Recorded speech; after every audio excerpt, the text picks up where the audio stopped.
To Queensland, recording 2 new locally acquired COVID cases. One, an Uber driver from the Gold Coast whose infection is unlinked. Authorities say he's fully vaccinated but spent 3 days in the community while infectious, sparking concerns of a potential lockdown. The Premier is pleading with Gold Coast residents to get vaccinated as rates lag there.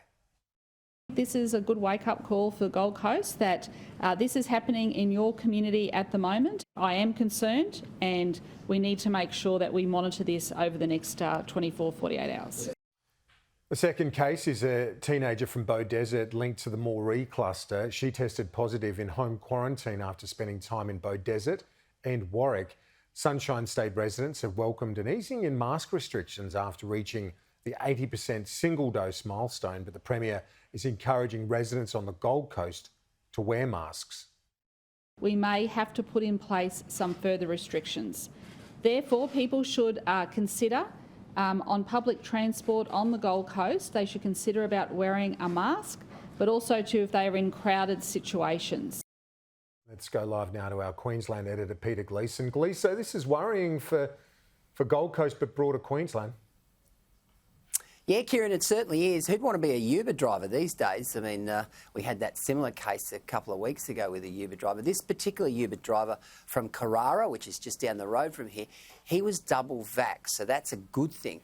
But look, talk and speculation this morning about whether, in fact, tougher restrictions will be implemented by the Palaszczuk government. Certainly the L word, lockdown, is being bandied about. But I think that would fly in the face of everything that we've heard from a messaging perspective from the Palaszczuk government over the last 6 to 8 weeks, where basically they've put all their eggs into the vaccination basket and are saying, all right, once you get up to those magical 80% double vax and 90%, we'll look at making life a lot simpler for you guys. So, look, I think, Kieran, today a warning to Gold Coasters, and of course Gold Coast, one of the worst vaccination rates in the country.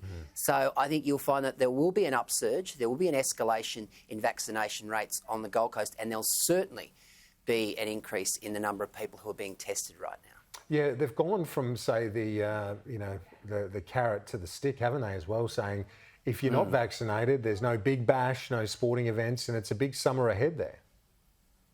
Yeah, and look, there's also speculation that, if we can really put the foot down on those vaccination rates, she may even go earlier than December 17. That would be a real Houdini trick, I must say, when she's had such a draconian and such a strong lockdown and border restriction stance in recent months. But wouldn't that be great, Kieran, if we could have the borders opened for the GABA Ashes test, which I think starts in about December 8 or something, December 7. Yeah, it is about that, and it's going to be a great series, although the poor English cricket fans, nothing to cheer about last night with the thriller against New Zealand. But just finally, Gleeson, I guess the challenge for Queensland about an early opening, to me, from afar, seems that, when you've got those low rates in the more remote parts of Queensland, in regional Queensland, is there the infrastructure to manage a spike or an outbreak in regional parts of that state?